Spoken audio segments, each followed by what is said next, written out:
বাবা তার কথা রাখতেই জোর করে আমার বিয়ে দিয়ে দিলেন অষ্টম শ্রেণী পড়ুয়া একটা মেয়ের সাথে। আমি তো সারাদিন কেঁদেছি বিয়ে করব না বলে।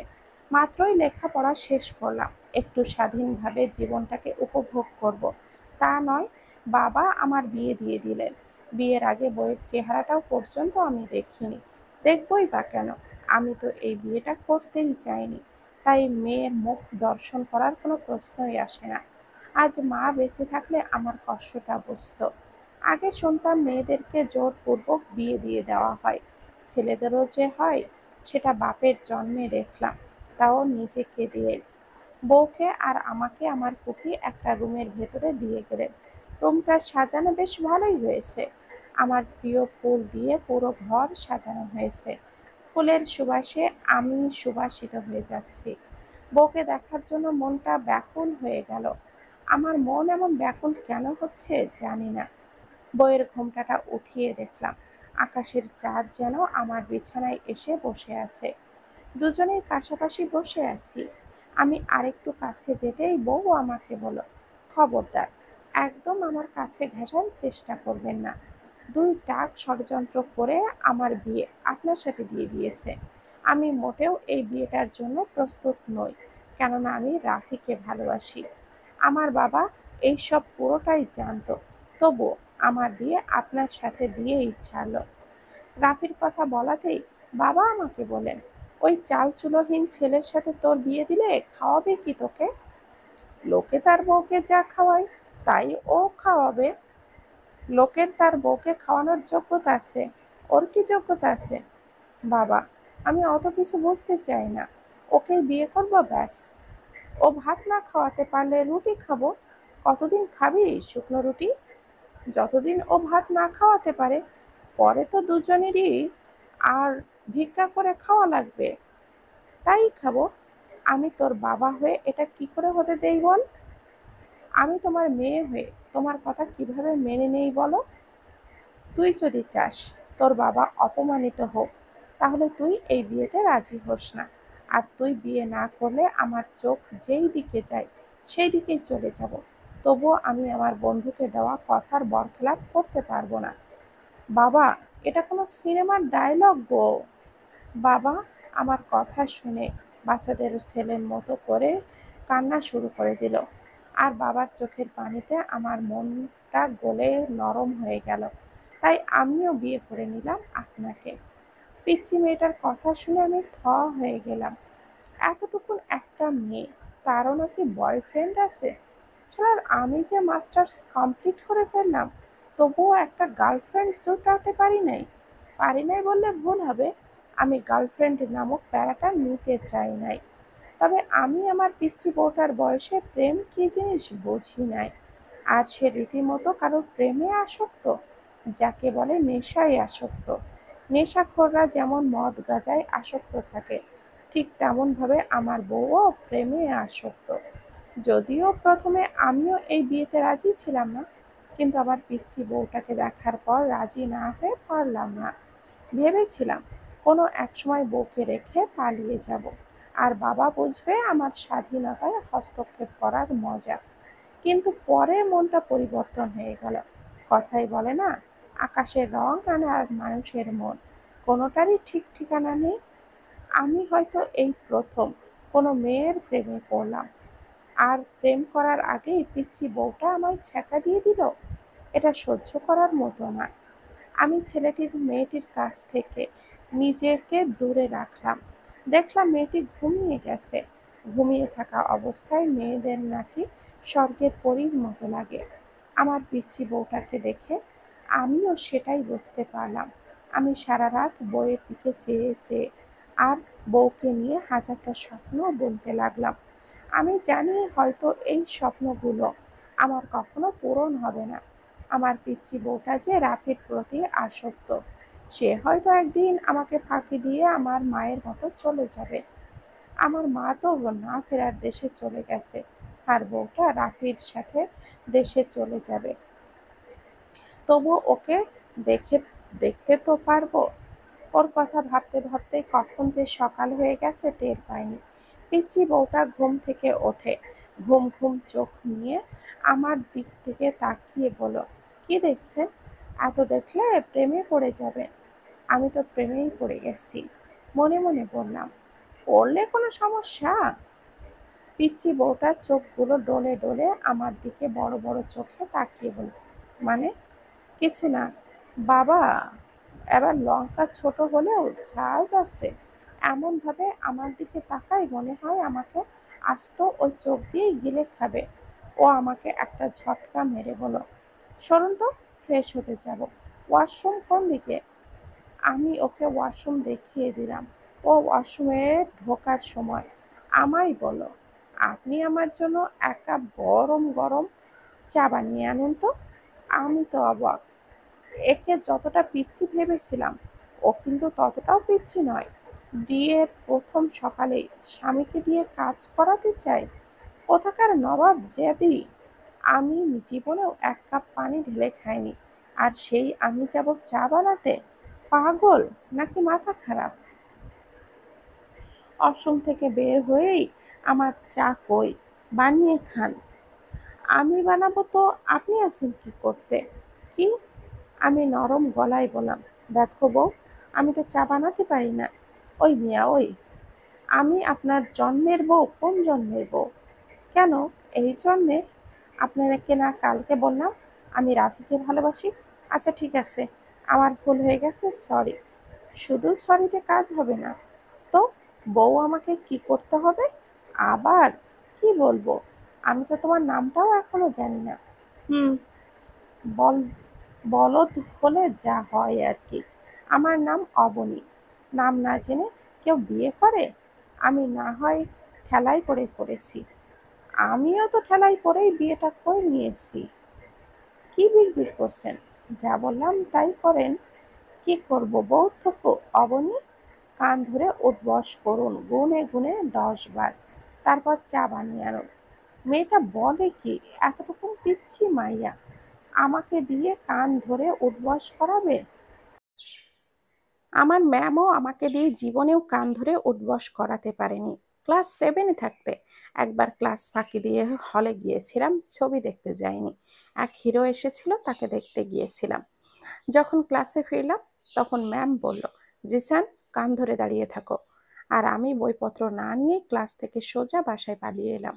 তারপর টানা 30 দিন পর স্কুলে গিয়েছিলাম, তাও ম্যাম আমাদের বাসায় এসে আব্বুকে বুঝিয়ে সুঝিয়ে আমাকে নিয়ে গিয়েছিল। আর এখন এই পিচ্চিটার কথা আমাকে শুনতে হবে? ও আল্লাহ, ওপর থেকে দড়ি ফালাও, উঠিয়ে যায়। কি হলো? দাঁড়িয়ে দাঁড়িয়ে কি বিড়বিড় করছেন? কান ধরে উঠবস করবেন নাকি আপনার আব্বুকে ডাকবো? আমি তো মহা খুশি হয়ে বললাম, ডাকুন। আমি ভাবলাম আব্বুকে ডাকলে হয়তো আমি কান ধরার শাস্তি থেকে অন্তত রেহাই পাবো। তিনি তার ছেলেকে এই শাস্তি হতে রক্ষা করবেন। কিন্তু না, ঠিক তার উল্টোটা করলেন। আব্বুও মেয়েটির সাথে জুড়ি বাঁধলো আর আমায় 10 বারের জায়গায় 20 বার উঠবস করালো। এটা মেয়ে না, একটা জিনিস বটে, একদম ধানি কাঁচা লঙ্কা। আমাকে এক হাটে কিনে আরেক হাটে বেচতে পারে, এর বেশি সময় লাগবে না। আমি চা বানালাম আর ইচ্ছা মতো দিলাম লবণ, যেন আমার শাস্তি কিছুটা হলেও ওসল হয়। কিন্তু পিচ্চিটা কি করলো? আব্বুর কানের কাছে যে আমার নামে নালিশ দিল। মেয়েটা জাদু জানে নির্ঘাত। এই 2 দিনে আব্বুকে ওর হাতের মুঠোই করে ফেলেছে। আব্বু আমাকে উল্টো, জিসান, জি আব্বু, তুই নাকি অবনীর চায়ে লবণ ঢেলে দিয়েছিস? কই না তো আব্বু। অবনী মা যে বলল ও কষ্ট করে তোর জন্য চা বানিয়েছিল, আর তুই তোর চাটা খেয়ে ওর চায়ে নাকি লবণ ঢেলে দিয়েছিস। আমি তো বোকা বনে গেলাম। চা কষ্ট করে বানাইলাম আমি, আর নাম দিল উনি। লবণটা না হয় আমিই দিয়েছি। এটা কি বউ নাকি অন্য কিছু? না তো আব্বু, আমি লবণ দিতে যাব কেন? কিন্তু অবনী মা যে বলল। মিথ্যা বলেছে। ও মিথ্যা বলেছে না তুই বলতেছিস? আজ সকালে নাস্তা তোর বন্ধ। আব্বু, অনেক ক্ষুধা লেগেছে তো, না খেয়ে অফিসে যাব। আমার কিন্তু আলসার হয়ে যাবে। বাবাকে ব্ল্যাকমেল করছি, সে বাধ্য হয়ে, সাধ্য কি আমার আছে? মানে, ওকে আমি বাইরে থেকে খেয়ে নেব। আমি আব্বুর রুম থেকে আমার রুমে এসে দেখলাম পিচ্চি বাদরের মতো করে লাফাচ্ছে, মানে নাচছে। কি হলো, নাচতেছো কেন? খুশির ঠেলায়। আমার নামে আব্বুর কাছে মিথ্যা বলেছো কেন? আমাকে বিয়ে করার কি মজা সেটা বোঝাইলাম। আমি এরপর অফিসে চলে আসলাম। সকালের নাস্তা একটা হোটেল থেকে করে নিলাম। অফিস থেকে ফেরার পথে আমার পিচ্চি বউয়ের জন্য রজনীগন্ধা ফুলের মালা আনলাম। আমার হাতে ফুলের মালা দেখে বলল, হাতে ওটা কি? মালা? কার জন্য? কারোর জন্য না। পিচ্চিটা হেসে হেসে বলল, ও, তার মানে আপনি গলায় পরবেন বলে নিয়েই এসেছেন, তাই না? তুমি সব বোঝো আর এটা বোঝো না কার জন্য এনেছি। কি করে বুঝবো? আগে কি কখনো বলদের সাথে বিয়ে করেছি? কি? আমি বলদ? 150 বার আপনি বলদ। আমি বলদ হলে তুমি ধানি লঙ্কা। আব্বুকে ডাকবো? না। তাহলে আমার একটা কথা শুনতে হবে। কি কথা? আমার সাথে এখন কুত কুত খেলতে হবে। আমি চোখ কপালে তুলে বললাম, আমি এই জীবনেও খেলিনি এটা। এই জন্যই তো খেলতে বলছি, যে যেন সবাইকে বলতে পারেন জীবনে একবার হলেও বউয়ের সাথে কুতকুত খেলেছি। কি বললে? পিচিটার মুখে আমার বউ। এটা শুনে কেমন যেন একটা ভালো লাগা কাজ করলো। না, কিছু না। বললাম, আপনি না পারলে আমি শিখিয়ে দিব। এই বলে সে এক পা ওপরে তুলে বলল, এভাবে আপনিও পা তুলুন, তারপর কিত কিত বলুন, আর গুটিটাকে এক এক ঘরে নিয়ে আসুন। আমি তো মহা ঝামেলায় পড়লাম।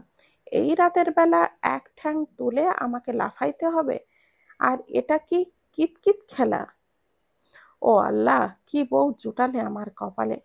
আমি এক ঠ্যাং উঠাইয়া যেই কিতকিত বললাম, আর অমনি পড়ে গেলাম। মেয়েটার সে কি হাসি! ওর হাসির মাঝে আমি একটা মায়া দেখছি। এই হাসিটার জন্য নিজের জীবনটাও কোরবানি করা যায়।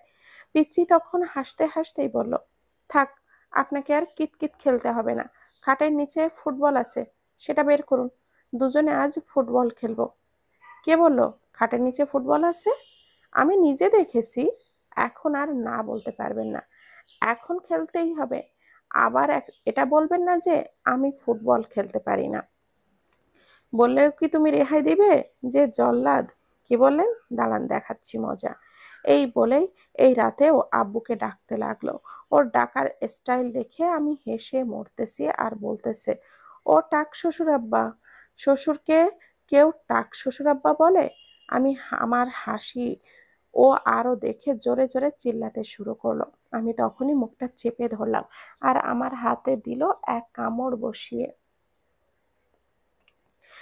আমি আর আমার বউ এই রাতের বেলা ফুটবল খেলতেছি। মাঠে নয়, আমার রুমে। রুমটা যথেষ্ট ছোট। খেলার মতো কোনো স্পেস নেই। তবুও বউ বায়না ধরেছে তাই খেলছি।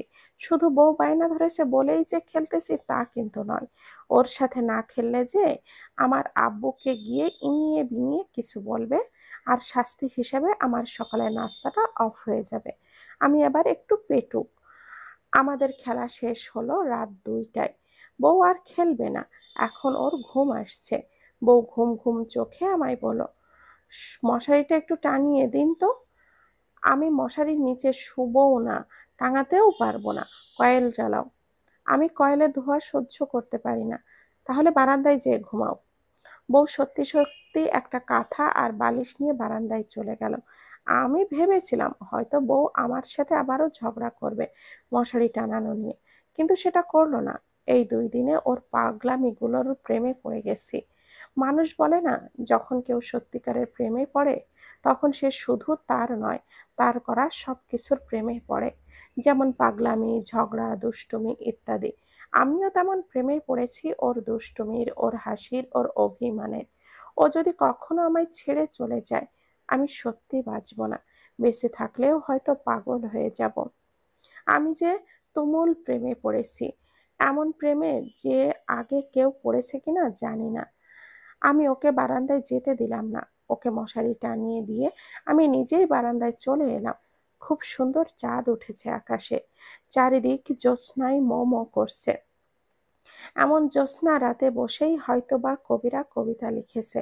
কিন্তু আজ আমার এই চাঁদটাকে ভালো লাগছে না, জ্যোৎস্নাও ভালো লাগছে না। তাই আমি ঘরে এসে আমার বইয়ের চাঁদ মাখা মুখটা দেখে চেয়ে চেয়ে 2 লাইন কবিতা লেখার চেষ্টা করছি। যদিও আমি কবি নই, তাই ছন্দহীন কবিতাই লিখলাম। ভোর হয়ে গেছে। আমি আমার বইয়ের জন্য চা বানাতে গেলাম কিচেনে। আমি চা বানাতে পারি না, তাই ইউটিউব দেখে দেখে বানাচ্ছি। ইউটিউব থাকাতে এই এক সুবিধা, যা ইচ্ছা সার্চ দিয়ে দেখা যায়। আমিও সার্চ দিলাম আর প্রস্তুত প্রণালী দেখে বানিয়েও ফেললাম। খুব সুন্দর গন্ধ বেরিয়েছে। নিশ্চয়ই অবনীর খুব পছন্দ হবে। অবনী ঘুম থেকে উঠে ওয়াশরুমে যেয়ে ফ্রেশ হয়ে এলো। আমি চা বানিয়ে নিয়ে এলাম। সেই দিকে ওর কোনো ভ্রুক্ষেপ নেই। আজ ওকে ভীষণ শান্ত দেখাচ্ছে। কি হলো মেয়েটার? আজ একটু দুষ্টুমি করছে না। ওকে রাগানোর জন্য বললাম, বউ দেখো, তোমার জন্য চা বানিয়ে এনেছি। তুমি তো তোমার জন্য এই জামাইয়ের হাতের গরম গরম চা খেতে চাও। ওকে বউ বলেই ডাকলেই ও রেগে যায়। কিন্তু ও আজ কিছুই বলছে না। দুষ্টু মেয়েদের শান্ত থাকলে ভালো লাগে না, তাই আমারও ভালো লাগছে না। ওকে বললাম, আমার পিচ্চি বউটার কি মন খারাপ? আজ যে একটু দুষ্টুমি করছো না। দেখলাম দেখলাম ও কেঁদে ফেললো। ওর কান্নাতে আমার বুকের ভেতরটা ধক করে উঠলো। ওকে জিজ্ঞেস করলাম, অবনী, কি হয়েছে তোমার? তোমার টাক শ্বশুর আব্বা কিছু বলেছে তোমাকে? তাহলে মন খারাপ কেন? আমি কাল জল্লাদ বলেছি বলে অভিমান করেছো? এই দেখো, আমি কান ধরে মাপ চাইছি। তুমি বললে কান ধরে উঠবসও করব। না, আপনার কথায় কিছু মনে করিনি। তাহলে? অবনী চোখের জল মুছতে মুছতে বলল, বাবার কথা খুব মনে পড়ছে। ও, এই কথা? আমি আজ অফিস থেকে এসে নিয়ে যাব। কাল তো শুক্রবার, অফিস বন্ধ থাকবে। দুজনে একসাথে বেরিয়ে আসবো। ও একটা দীর্ঘশ্বাস ছেড়ে বলল, আপনার সাথে বেড়াতে আমার বয়েই গেছে। কেন, আমি কি অনেক খারাপ? খুব। তাহলে তুমি একাই যেও। না, আপনি না গেলে আমার বাবা আবার নানান প্রশ্ন করবে। আচ্ছা, তুমি যা ভালো মনে করো। তার আগে চাটা খেয়ে বলো তো কেমন হয়েছে। একদম জঘন্য, ঠান্ডা হয়ে গেছে। আচ্ছা, তুমি একটু বসো, আমি গরম করে এনে দিচ্ছি। আপনাকে আর গরম করতে হবে না, আপনার অফিসে লেট হয়ে যাচ্ছে। আপনি গোসল করে রেডি হন। বইয়ের এই কথাটা কেন জানি এক ভালো লাগার অনুভব করলাম। হাজার হলে তো সে আমার জন্য একটু ভাবে। আমিও তো খুব করে চাইতাম কেউ আমার জন্য ভাবুক, কেউ আমায় একটু শাসন করুক, কেউ কর্কশ স্বরে বলুক লেট করে অফিসে ফিরলে ঘরে ঢুকতে দিব না। আমার কি একা একা ভালো লাগে না? আর আমি চাই কেউ বলুক একদম বৃষ্টিতে ভিজবে না, ঠান্ডা লেগে যাবে। তখন রাত জেগে পানিপট্টি দিতে পারবো না।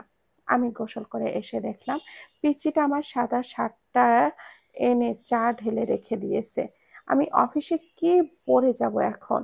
আমি একটু রাগ রাগ ভাব নিয়ে বললাম, এটা কি করলে? কানা চোখে দেখেন না কি করেছি? বলেই একগাল হাসির বর্ষণ নামিয়ে দিল।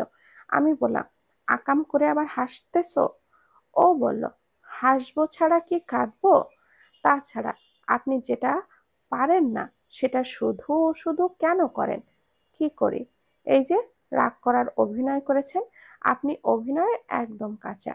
আমার মতো পাকা খেলোয়াড় হতে এখনো 12 বছর তপস্যা করা লাগবে।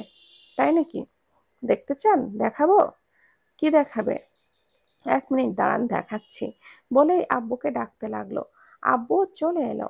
আব্বু আসতেই বলল, আপনার ছেলে আমাকে থাপ্পড় মেরেছে। আব্বু রেগে গিয়ে আমায় বলল, কি রে জিসান, তুই অবনীমাকে মেরেছিস কেন? আব্বু, আমি মারিনি, অভিনয় করছে। ওর চোখে আমি জল দেখতে পাচ্ছি, আর তুই বলছিস মারিস নাই? অভিনয় করতেছে? ছি, তোর লজ্জা হওয়া উচিত। আমি তোকে এই শিক্ষা দিয়েছি? আব্বু আমাকে বকে চলে যাওয়ার পর পিচ্চিটা আমাকে বলল, দেখেছেন অভিনয় কাকে বলে, কত প্রকার ও কি কি।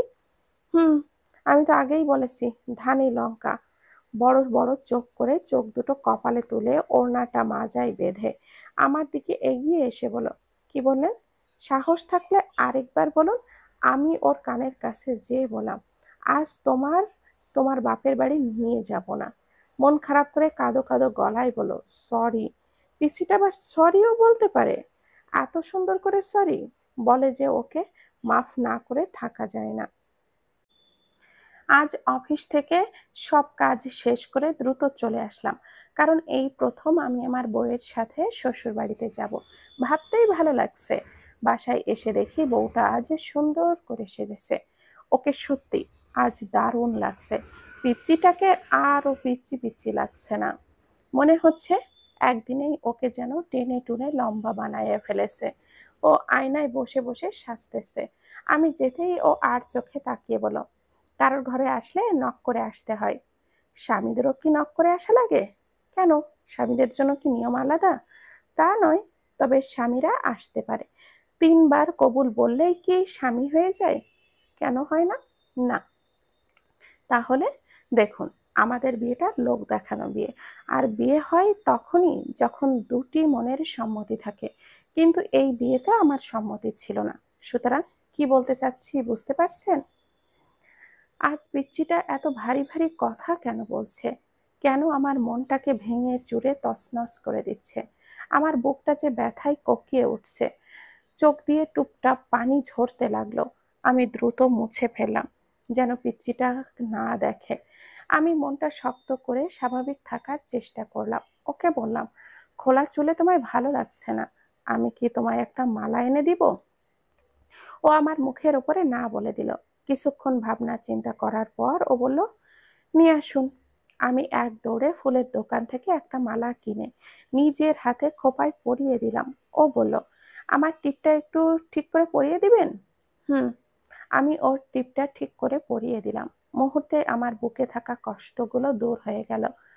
মুভ দিলে যেমন ব্যথাটা দূর হয়ে যায়, ঠিক সেভাবেই আমার বুকের ব্যথাটা দূর হয়ে গেল। আমার মুভ হলো আমার পিচ্চি বউটা। ওর সাথে এক রিকশায় চড়ে যাচ্ছি। জীবনে প্রথম কোনো মেয়ের পাশে বসে যাচ্ছি।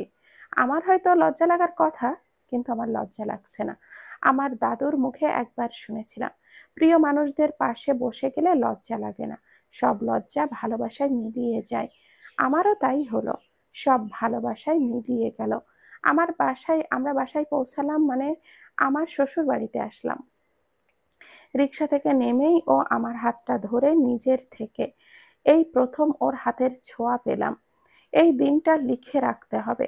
প্রতিদিন এই দিনে আমি প্রথমবার হাত দিবস সেলিব্রেট করব। লোকে তো কত ডে সেলিব্রেট করে, হাগ ডে, কিস ডে, আতা ডে, ছাতা ডে। আমি এই ডেটটা সেলিব্রেট করলে ক্ষতি কি? ও আমার হাতটা ধরেই ওর বাবার রুমে গেল। বাবা তো খুব খুশি। আমি জীবনেও কখনো কারোর পায়ে হাত দিয়ে সালাম করিনি, কিন্তু আজ করলাম। পিচ্চি বউটা আস্তে আস্তে আমায় শিখিয়ে দিয়েছিল, বউটা পিচ্চি হলে কি হবে সব জানে। আমাদের দেখে বাবা খুশি খুশি হলেন আর আশীর্বাদ করলেন যেন সারা জীবন আমরা এভাবেই দুজন একসাথে থাকি। বউ আবার বায়না ধরেছে, তাকে নিয়ে আইসক্রিম খেতে যেতে হবে, তাও এক্ষুনি, কিন্তু বাইরে প্রচন্ড রোদ। তাও ও আমার কোনো কথাই শুনলো না। আমাকে নিয়ে গেল রাজু মামার দোকানে। রাজুর দোকানের আইসক্রিম নাকি খুব ভালো খেতে। আমি কখনো আইসক্রিম খেয়ে দেখিনি রাজু মামার দোকানে। আর তাছাড়া আইসক্রিম আমি খুব কমই খাই। আইসক্রিম খেলেই আমার জ্বর এসে যায়। ছোটবেলা থেকেই এই জন্য আইসক্রিমের সাথে আমার ঘোর শত্রুতা। আইসক্রিম দেখলেই চোখ বুজে থাকতাম। তবুও আজ খেলাম। জ্বর আসলে কি হবে আমি জানি না, কিন্তু বউয়ের সাথে আইসক্রিম খাওয়ার সুযোগটা হাতছাড়া করা যাবে না। যাদের বউ আছে তারাই একমাত্র জানে বউয়ের সাথে খেতে কত মজা, বউয়ের আবদারগুলো পূরণ করতে কি মজা। যাদের বউ নেই তারা বলবে এইসব ন্যাকামো। আসলে সত্যি বলতে কি, তাদের হিংসে হয়। ওর সাথে এখন টঙের দোকানের বেঞ্চের উপরে বসে চা খাচ্ছি। ওকে আমি বলেছিলাম, চলো একটা ভালো কফি শপে যেয়ে খাই। না, উনি শুনলেন না। টঙের দোকানে বসেই চা খাবে। আমিও ওর সাথে খাচ্ছি। ও একটা বিস্কিট নিয়ে চায়ে ডোবাচ্ছে আর চুমুক দিচ্ছে। আমি ওর মুখের দিকে তাকিয়ে আছি আর অবাক হচ্ছি ওর চা খাওয়া দেখে। হঠাৎ ও আমার দিকে তাকাতেই আমি চোখ সরিয়ে নিলাম। ও আমাকে বলল, ওই মিয়া, চায়ে চুমুক দেন, ঠান্ডা হয়ে যাচ্ছে তো। শুধু কি আমাকে দেখলেই হবে? এমন ভাব করতেছে মনে হচ্ছে যেন জীবনে কখনো আমাকে দেখেনি। না মানে আসলে এইসব মানে আসলে বাদ দিয়ে চাটা পান করুন। আমাদেরকে আবার লালবাগে যেতে হবে। কেন? কাচ্চি খাইতে? কাচ্চি আমার সেই লাগে। আচ্ছা, চলো। চা না খেয়ে? হুম, ঠান্ডা হয়ে গেছে, স্বাদ লাগছে না। আচ্ছা চলুন। দুজনেই হেঁটেই কাচ্চি বিরিয়ানি খেতে আসলাম। কি সুগন্ধ! ভেতরে ঢুকতেই 2 প্লেট অর্ডার করলো। তারপর দুজনে খেলাম। তারপর দুপুর 2টা নাগাদ বাসায় ফিরে এলাম। আজ পিচ্চিটা আমার সাথে একটুও দুষ্টুমি করেনি, একদম লক্ষ্মী বউয়ের মতো ছিল। হয়তো ওকে ওর বাবার বাসায় নিয়ে এসেছিলাম সেই খুশিতে। সন্ধ্যায় শ্বশুরের কাছ থেকে বিদায় নিয়ে আমরা আমাদের বাসায় চলে আসলাম। ও বলল, আপনার ফোনটা একটু দেবেন? কেন? দেবেন কিনা সেটা বলুন, আমিও তো কৈফিয়ত দিতে পারবো না। আচ্ছা নাও। ও আমার ফোনটা থেকে কাকে যেন ফোন দিল। আমি রাফির নাম শুনলাম। তখন আর বুঝতে বাকি রইল না ও রাফির সাথে কথা বলছে। আমার বুকের কষ্টটা আবারও ফিরে এলো। এবার একটু বেশি ব্যথা নিয়েই এলো। তাহলে কি ও ওর বাবাকে দেখানোর জন্য আমার সাথে লক্ষ্মী বউ হওয়ার অভিনয় করলো? আর আমি বোকার মতো সব সত্যি ভেবে নিলাম। শালা আমার জীবনটাই বোকাই রয়ে গেল। আমি ওর আর রাফির কথা শোনার চেষ্টা করলাম। যদিও অন্যের কথা কান পেতে শোনা ঠিক নয়, তবুও আমি শুনতেছি।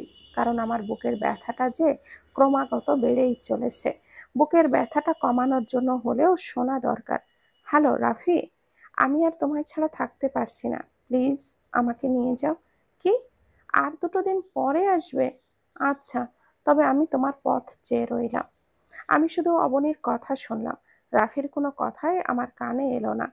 অবনীর কথা শুনে বুঝতে পারলাম ও আর 2 দিন পর অবনী একদম আমাকে একা করে চলে যাবে। অবনী আমার ফোনটা আমার হাতে দিয়ে বলল, আর মাত্র 2টা দিন আমাকে সহ্য করেন, আমি আর জ্বালাবো না। আমি যে অবনীর জ্বালায় জ্বলতে চাই, জ্বলে পুড়ে অঙ্গার হয়ে যেতে চাই। অবনী কি করে বলবো? ওকে আমি ভীষণ ভালোবেসে ফেলেছি। ওকে ছাড়া বেঁচে থাকা প্রায় অসম্ভব। অবনী কি সত্যি আমায় ছেড়ে চলে যাবে? ওর একটুও কষ্ট হবে না? একটুও না? আজ আমি অফিসে যাইনি, কেননা আজ অবনীর চলে যাবার দিন। আমি দেখতে চাই ও আমাকে ফেলে কিভাবে যেতে পারে। আমার বিশ্বাস ছিল ও আমাকে ছেড়ে কখনো যেতে পারবে না, কিন্তু ও আমার বিশ্বাস ভেঙে দিয়ে চলে গেল। শুধু বিশ্বাসই ভাঙেনি, ওর জন্য এই হৃদয়ে গড়ে তোলা ভালোবাসার পাহাড়টাও ভেঙে তছনছ করে চলে গেল। মানুষ যে এমনটা পারে ওকে সামনে থেকে না দেখলে বুঝতাম না। ওকে আমি আটকানোর চেষ্টা করিনি তা কিন্তু নয়। ও বলল, আমি রাফিকে ছাড়া বাঁচবো না।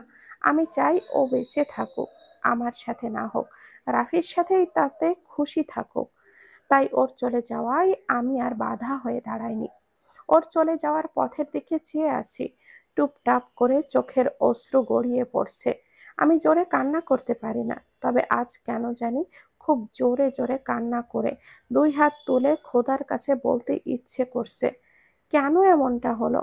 আমি শুধু ক্যাবলাকান্তের মতো করে ওকে ভালোই বেসে গিয়েছিলাম। কখনো শুনতে চাইনি ও আমাকে ভালোবাসে কিনা। আমার ধারণা ছিল হয়তো 2টো দিন পর সব ঠিক হয়ে যাবে। ও আমাকে খুব ভালোবাসে। আমার ধারণা ভুল প্রমাণ করে দিয়ে চলে গেল মেয়েটি। আজ আমার মতো আকাশেরও হয়তো মন ভালো নেই। তাই তো কালো মেঘ জমাট বেঁধেছে আকাশে। একটু পরেই বৃষ্টি নামবে, আমি ভিজবো। আমার চোখের জলগুলো বৃষ্টির জলের সাথে মিশে যাবে।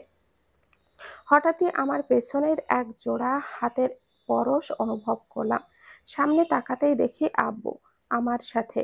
সাথে আব্বুও কাঁদছেন। হয়তো আব্বু অবনীকে নিজের মেয়ে হিসাবেই ভালোবেসেছিলেন। সেই দিনই প্রথম আব্বুকে বুকে জড়িয়ে ধরে খুব করে কেঁদেছিলাম। সারাদিন বৃষ্টিতে ভিজেও ছিলাম। আমার খুব জ্বর এসেছিল। আমি জ্বরের ঘোরে বারবার অবনীকে চাচ্ছিলাম। আজ 1 সপ্তাহ হয়ে গেছে, অবনী কাছে নেই। অবনীর দুষ্টুমিগুলো বারবার আমায় তাড়া করে বেড়াচ্ছে। মানুষ বলে প্রিয় মানুষের স্মৃতি নিয়ে নাকি বাকিটা জীবন কাটানো যায়। আমি পারছি না, ভীষণ যন্ত্রণা হচ্ছে বুকের মাঝখানটায়। এখনো আমি অফিসে যাওয়ার আগে সাদা শার্টটা বিছানায় রেখে দেই, কিন্তু কেউ এসে আর চা ঢেলে দেয় না। এখন আর কেউ মাঝরাত পর্যন্ত ফুটবল খেলার বায়না ধরে না। আচ্ছা, সত্যিকারের কাউকে ভালোবাসলে কি শুধুই কষ্ট পেতে হয়? যদি উত্তর হয় না, তবে আমি কেন পাচ্ছি? বুকের বাঁ পাশটা এভাবে যন্ত্রণায় বিষিয়ে উঠছে কেন? অবনীর একটু কষ্ট হচ্ছে না? ওর কি আমাকে একটুও মনে পড়ছে না? মনে পড়বে কিভাবে? ও তো রাফির সাথে খুব ভালো আছে, সুখে আছে। যন্ত্রণায় কাতরাচ্ছি শুধু আমি। কেন যে ওকে ভালোবাসতে গেলাম? ওকে না ভালোবাসলে এত কষ্ট বোধহয় পেতে হতো না। আজ 10টা রাত আমি ঘুমাতে পারিনি। অবনী চলে যাওয়ার পর থেকেই সকালটাকে আর সুন্দর মনে হয় না, খুব বিরক্ত লাগে। এই 10 দিনে অবনীর জন্য তিলে তিলে অনেক অভিমান জমা হয়েছে। এই অভিমানগুলোই হয়তো অবনীর প্রতি আমার ঘৃণা বাড়িয়ে দিবে। আমিও সেটাই চাই, ওকে ঘৃণা করে ভুলে থাকতে। এই পাষাণ হৃদয় নিয়ে আর বেঁচে থাকা যায় না। মানুষ বলে না, তোমাকে ছাড়া আমি বাঁচবো না, পাগল হয়ে যাব। মানুষ ভুল বলে, আমি তো বেঁচে আছি। আসলে মানুষগুলো আবেগে বলে। আবেগ কেটে গেলে মানুষ ঠিকই বেঁচে থাকে, বেঁচে থাকতে হয়। সে যদি আমাকে ছেড়ে ভালো থেকে থাকে, আমি কেন পারবো না? পারতে যে আমাকে হবে। ওকে দেখাতে হবে আমি ভালো আছি। ও ছেড়ে যাওয়াতে আমি দুমড়ে মুচড়ে যাইনি, কিন্তু সত্যি বলতে কি, এগুলো আমার অভিমানের কথা। ওর চলে যাওয়াতে আমি দুমড়ে মুচড়ে তছনছ হয়ে গেছি। শুধু আমার আব্বুটার জন্য বেঁচে আছি। সেই মা চলে যাওয়ার পর থেকে বেচারা খুব ভেঙে পড়েছিল। হয়তো আমার মুখের দিকে চেয়েই নিজেকে শক্ত করে বেঁচে আছে। এরপর অবনীও চলে গেল। এখন যদি আমিও চলে যাই, আব্বুটাকে কে দেখবে? আব্বু যদি নিজের নিচে পাহাড় সমান বুকে কষ্ট চেপে তার সন্তানের মুখে হাসি দেখতে চায়, তাহলে সন্তান হিসাবে আমারও তো উচিত নিজের কষ্ট বুকে চেপে আব্বুর মুখে হাসি ফোটানো। আমার আব্বুর মুখের দিকে চেয়ে আব্বুর কথায় আবারও বিয়ে করতে রাজি হলাম। এবার বেশ ঘটা করেই আমার বিয়ের আয়োজন করা হয়েছে। প্রথমবার তো তেমন কোনো আয়োজনই করা হয়নি, হবে কিভাবে? আমি তো বিয়েতে রাজিই ছিলাম না। আমি আগের মতো এবারও মেয়ে দেখিনি, আমি দেখতে চাইনি। আমি আমার পিচ্চি বউকে যে এখনো খুব মিস করি। কে জানে ও কেমন আছে। আমার বিশ্বাস ছিল ও ফিরে আসবে, কিন্তু এই 2 বছরেও ও ফিরে আসেনি। তাই অনিচ্ছা থাকা সত্ত্বেও আমি এই বিয়েটা করার জন্য রাজি হলাম। খুব ধুমধামের সাথেই আমার বিয়েটা হলো। শুধু নিয়ম মানার জন্যই আমি বাসর ঘরে গেলাম। এবার আমার পছন্দের ফুল দিয়ে বাসর ঘর সাজানো হয়েছে, কিন্তু এবার ফুলের গন্ধে মন সুভাসিত হয়নি। আমার খাটের ওপরে দেখলাম মেয়েটি বিরাট একটা ঘোমটা টেনে বসে আছে। ঘোমটাটা তুলে মেয়েটিকে দেখার বিন্দুমাত্র আগ্রহ আমার ছিল না। মেয়েটিকে উদ্দেশ্য করে বললাম, শুধুমাত্র নিয়ম মানার জন্য আমি এই ঘরে ঢুকেছি। তাছাড়া আরেকটা কারণও আছে, সেটা হচ্ছে আমার বাবা যদি জানে আমি বউকে রেখে ঘরের বাহিরে আসি, তাহলে খুবই কষ্ট পাবে। আমি চাই না বাবা আমার জন্য কষ্ট পাক। আর আমি কখনো আপনাকে স্পর্শ করতে পারবো না। তাছাড়া স্বামী হিসাবে সব নিয়মই পালন করব। যেমন ধরুন, শাড়ি থেকে শুরু করে যা যা লাগবে সব আমি আপনাকে এনে দেব, শুধু আমার ভালোবাসাটা ছাড়া। এক নিঃশ্বাসে কথাগুলো বলেই থেমে গেলাম। ঘোমটার আড়াল থেকেই মেয়েটি বলল, আমি আর কতক্ষণ ঘোমটা টেনে বসে থাকবো? আপনি কি ঘোমটাটা উঠিয়ে আমায় উদ্ধার করবেন? বিয়ের প্রথম রাতে বউয়ের মুখে এমন কথা শুনে যে কেউই ঘাবড়ে যাবে, কিন্তু আমি ঘাবড়ালাম না। কণ্ঠটা খুব পরিচিত লাগলো। মনে হলো কতদিনের চেনা এই কণ্ঠস্বর।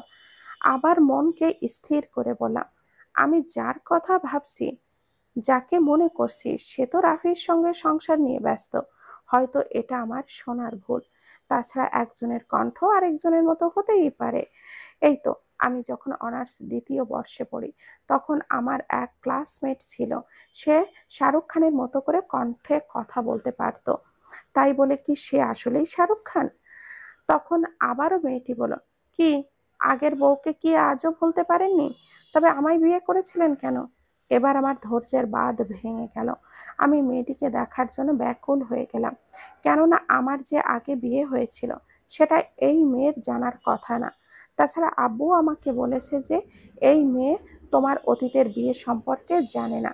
আসলে সেবার আমার বিয়েটা ধুমধাম করে অনুষ্ঠিত হয়নি। হাতে গোনা গুটি কয়েকজন ছাড়া কেউই জানেও না।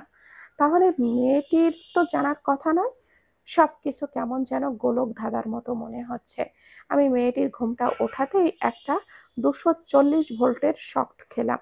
আরে, এটা তো অবনী, সেই আমার পিচ্চি বউটা। কিন্তু এটা কিভাবে সম্ভব? কি মিস্টার জিসান, অবাক লাগছে? ভাবছেন তো এটা কিভাবে সম্ভব? হুম, তাহলে শুনুন। আমি যখন আপনাকে ছেড়ে রাফির কাছে যাচ্ছিলাম তখন খুব খারাপ লাগছিল। হয়তো আপনাকে ভালোবেসে ফেলেছিলাম মনের অজান্তে। তারপরেও মনকে শক্ত করে নিজের ভালোবাসাকে ফিরে পেতে সব পিছু টান পেরিয়ে রাফির কাছে গেলাম। যে রাফিকে বললাম আমি সব ছেড়ে ছুড়ে তোমার কাছে চলে এসেছি, আমার আর কোনো পিছু টান নেই, চলো না আবার দুজনে সব কিছু নতুন করে শুরু করি। চাইলেই কি সব নতুন করে শুরু করা যায়? তুমি আমি চাইলেই সেটা সম্ভব রাফি। হুম, সম্ভব। তবে একটা কথা জিজ্ঞেস করব, রাগ করবে না তো? না, বলো। বিয়ের পর কেমন এনজয় করলা স্বামীর সাথে? মানে, এত সতী সাবিত্রী সাজার চেষ্টা করো না। এই বর্তমান যুগে বিয়ের পর স্বামীর সাথে কিছু করবা না আর স্বামী সেটা মানবে, আমাকে কি খুব বোকা মনে হয় তোমার? না, একদমই না। তবে আমার আফসোস হচ্ছে তোমার মতো নিচু মনের মানুষের জন্য। আমার অত ভালো স্বামীকে ছেড়ে আসলাম। ছি রাফি, ছি। এরপর আর আমি এক মুহূর্ত দেরি না করে সোজা বাবার কাছে চলে আসি। বাবাকে সব কিছু খুলে বলি। বাবা আপনার কাছে ফিরে আসতে বলে, কিন্তু আমি পারিনি। নিজেকে যে খুব ছোট করে ফেলেছি। কোন মুখ নিয়ে আপনার কাছে ফিরে আসতাম? এরপর বাবার মুখে শুনি আপনার আব্বুর সাথে আমার বাবার সাথে দেখা হয় বাজারে। তারপর আমার বাবা আমার সব কথা আপনার আব্বুকে বলে। আপনার আব্বু আর এক মুহূর্ত দেরি না করে আমার কাছে ছুটে আসে আর আমাকে বুকে জড়িয়ে নিয়ে বলে, পাগলি, বাবাকে এত কষ্ট দিতে পারলি? আমি তখনও কোনো উত্তর দিতে পারিনি, শুধু চোখের জল গড়িয়ে গালে এসে পড়েছিল, হয়তো আনন্দে। তারপর দুজন মিলেই এই প্ল্যানটা করে আপনার সাথে আমার আবারও বিয়ে ঠিক করে। গতবার ধুমধাম হয়নি, তাই এবার বিয়ের আয়োজনে কোনো কমতি রাখেনি। তার মানে তুমি সব জানতে? হুম। দুই টাক মিলে আবার প্ল্যান করে আমাদের বিয়ে দিয়েছে, এটা তুমি জানতে? কি বললেন? তুমি আমাকে গতবার বাসর ঘরে যা যা বলেছিলে, এবার আমিও তাই বললাম। কান ধরো। মানে? মানে কান ধরে উঠবস করবে। শোধ নিচ্ছেন? হুম। কিন্তু কেন? আমি তো দোষ করিনি, আপনি তো করেছিলেন। দোষ করনি, আমায় যে এতদিন কষ্ট দিচ্ছ সেটা দোষ না। আর এর শাস্তি এখন ভোগ করো। আমি কিন্তু টাক শ্বশুর আব্বাকে ডাকবো। যখন অবনী ডাকতে গেল আর আমি ওর মুখ চেপে ধরলাম, এবার ও আমায় কামড় দেয়নি। একটু বড় হয়েছে তো, তাই বুঝেছে হয়তো। ওর মুখ চেপে ধরে ওকে বুকের সাথে লেপ্টে জড়িয়ে নিলাম।